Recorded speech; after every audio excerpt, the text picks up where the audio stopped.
Before the video start, please drop a like and subscribe to help the channel grow and to reach our 1,000 subscriber goal. We're also here with Jeff and Cody. Jeff is our prison inmate friend, and Cody is Jeff's prison. I haven't been arrested in years, and you keep saying that. Thanks. Cody's also here. Cody is Jeff's friend, who's now our friend. We just brought him out of prison. Yeah, Cody's fresh out. He got out a week ago. He's still very, very institutionalized. Cody, I want to say this real quick. When you walked in, I know you've been in prison for a while, so you don't have manners like normal people, but you do, because you took off your shoes when you walked on the carpet, and that was fucking really sweet of you. Oh, yeah. I treat others how I want to be treated. Life's a two-way street, brother. Yeah, man. Prison really did change you. I remember we didn't know him before. No, but from what Jeff told me, well, it does. You have to apply it to yourself. Yeah, you have to want to change. My favorite part was, I said this last week on the podcast, is Jeff, you were calling me out for listening to like shitty music. Like he was like, this kid David just listens to a bunch of girly music and shit, and you're like trying to make me feel bad. And then Cody goes, "Nah, man, I love that shit. Put on Taylor Swift." and then we listen to Taylor Swift. Hey, Dave, can I ask you something? Yeah. Hey, why do they make sidewalks? Why do they make sidewalks? Why? Because the streets ain't for everybody. Wow, that's pretty good. There you go. That's it. That's Cody. Right. And then here, Jeff, so what happened today? Something happened with you. Yeah, this is real, by the way. This happened this morning. Yeah, I don't know if it's just because Cody's back in my life now that I've been getting in a lot of sketchy activity lately. It might be bringing me back to my old roots. I don't know exactly what it is. Maybe it's just bad luck, but the cops came to my house this morning, 6 a.m. 6 a.m. Yeah, so I had a buddy staying with me who kind of was in a little legal trouble, but I didn't think it was a big deal because it wasn't like a serious crime, and it was from a long time ago. Sure. And you know, I get a bang on the door, and I'm like, who the hell is this? And I look up, and it's Cody's not there. So I figure it's Cody. He just locked himself out or something, because he makes a lot of mistakes like that. He's a little clumsy. This is another prisoner friend you had staying over at your house that wasn't Cody. Yeah, so basically my place right now is like a prison dorm. Even Nerf is dressed up in a jail costume. Even your just dog, for laughs. yeah, my dog. So I get this knocking at the door, and I think it's Cody. I see Cody's not on the couch where he usually sleeps, his bunk, pretty much. Yeah. I go answer the door, and it's 4 detectives. Oh, it's 4 detectives? 4 detectives, yeah. Oh, get the fuck out. Oh, okay. Please don't forget to like, subscribe, and turn on the bell notification to get notified about new posts and to help the channel grow. Yeah, so of course they're very aggressive and mean. You know, I'm in my underwear. I just woke up to their knocking. And are you wearing a shirt? I'm trying to paint this for the viewers, listeners. Mm-hmm. Yeah. And for my boner. Yeah, I had my shirt on. Okay, you had your shirt on, and you had your boxers on. Unfortunately, because if I... David, get your hand out of your pants. Sorry. Yeah, I didn't want to scare anybody with my physique, so I had my shirt on. I'm not going to hurt. Get down! He's got his shirt off! He's too ripped. The bullets won't penetrate him.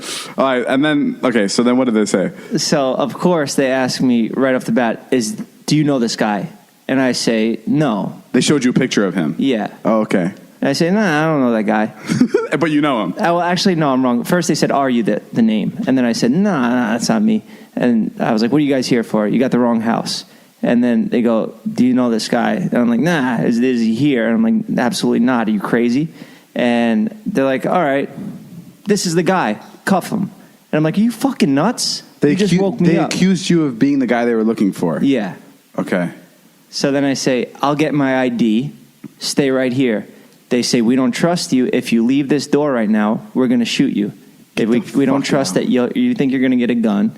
So if you leave this door right now, we're going to bust in and we'll pull our guns out on you. So I said, okay, why don't you try Googling me? Because I'm famous, buddy. And they said, well, it doesn't work like that. And they bust in. What did you think he was going to say? Oh, okay. Chief, we got to Google him. He's a YouTuber. I love how David adapts my accent when we talk about these stories. Well, when I think of cops, I think of New Yorkers. I don't know why. Yeah. So they cuff me right away and sit me down on my couch. And I'm in my underwear, man. Chief, hold on a second. Let me look here. Oh, fuck, he's famous. He's fucking really... He's friends with fucking Dylan Francis, freak. Yeah, we got to let him go. Yeah. Yeah, so I'm back in handcuffs, and I'm like, the first thought that goes through my head is David Dobrik is going to have a field day when he sees this. I'm going to have a good... And I am right now. You're on the podcast already talking about This it. is great content. Or did you think it was a prank being played on you? Oh, yeah. Did you ever think that it was me, maybe? No, I could tell it was the real deal because these guys were crooked. They were... they were the real deal. I've dealt with this situation before. When I was arrested in Miami for my longest sentence that I spent in jail, Sure. It was an illegal search, and that's why I got off. But So they put you in cuffs, and then they started searching your house without them having a warrant. yeah, so I'm screaming at them, this is illegal. You're all going to go down for this. I'm taking all your names. Of course, the usual, Yeah. Duh. And then, and so the kid that was there, he was asleep. So the guy was actually hiding there. Your friend was hiding there. I mean, yeah, he was just a scared kid, Yeah. Like, I didn't He know- wasn't hiding. He spent the night. Yeah, I didn't know the situation. So yeah, he's now, here's these guys bust in, and undercover cops, you don't know if they're cops, you don't know if they're gang members doing a heist. A lot of our friends growing up, they would use that as like a technique to do heists because you just say you're a cop and people would be like, okay, here's my wallet, take my whatever. Edit around this, please. No, I like knowing about this. I go.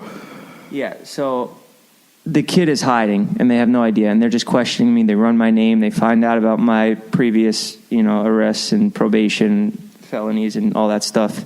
All that good, juicy stuff, right? And then I'm about to get let off, and then the door opens, and guess who it is? My parolee friend. Cody. And my parolee dog in the jail outfit that we had for the video. So Cody, who's recently released out of prison, walks into your apartment while the cops are in there. Yeah, and he'll go to jail with any police contact. Like anything in a situation like that, they will just violate him and take him right back to prison. So what happened? So luckily, he was just getting Starbucks, and he saw the cops. He thought it was another prank from you because you decided to prank him the second we picked him up from prison after a 4-year sentence. Sure. He thought it was another one of those, but how did you know, Cody, that it wasn't one of those? Well, when I came into the house, I'm pretty well-rounded with law enforcement. I know how they look and I know how they act. And I seen their badges were tucked in, so I already knew they were corrupt and dirty to begin with. And as soon as I opened the door, the dog runs in, and they were like, "Get the fuck out of here." And I didn't even respond. I was like, "Okay, officer, no problem." And I left my friend Jeff for dead. And I texted him when I was down the blocks asking if he was okay. And then I looked on the side of the building. I see 2 unmarked cars. One was a brand new Toyota Tacoma, and the other one was a Honda Accord with tinted windows with no license plates. So I knew they were the real deal. Yeah. We knew that David Dobrik doesn't have the budget for these undercover cars, So they told him to leave, and that was a good thing because if he was there, God. he would have gotten in trouble. Yeah. Wow. He had no idea. This is him just coming out to stay with a friend. It's really like his only opportunity. He didn't have a choice. It's not like he's going to come out to, shop around for homes up in the Hollywood Hills. 100%. And then they found your friend. Now they find my friend hiding. As they're about to leave, they find him because he was scared. He was hiding behind a couch. And your apartment's pretty small. I'm surprised that they didn't find him earlier. Yeah, you know what? They went out on the balcony. They checked all the hot spots, the popular hiding spots. I They guess. checked the balcony first, and they didn't notice him behind the couch. Yeah. Oh my God. Wow. Yeah. Yeah, but you know what? Fuck him. This guy was a dick, and what he did was illegal. So you know what? I already gave it to him in person. I was a little worried because I was in handcuffs, and every time I've been handcuffed, those handcuffs have never come off and said, okay, it's your lucky day. I've never experienced that up until today, so that was pretty cool. I thought for sure, I'm like, all right, I'm going to at least spend the night tonight, But they took him off. They took my friend, and his charges weren't that serious, so he got out, bailed him out right away. And yeah, things are good now, and it's just another piece of content for David. It's insane to me that this is What's what insane to me he that this enjoys. happened. This happened 12 hours ago. Is it already 6? Yeah, it's 6. It happened 12 hours ago. You had this encounter at 6 in the morning. I was napping. I was having a beautiful sleep, dreaming about. I don't know what I was dreaming about. Tooth fairies, and you're being. I'm handcuffed in my underwear on my You're couch. handcuffed in your underwear Dude, in your violated, Hollywood man. apartment. It's just insane that cops are so okay with breaking the law like that. Like they just violated my rights completely, and now I'm here talking about it. How many listeners do you have? 1 million. That's insane. That's the craziest part.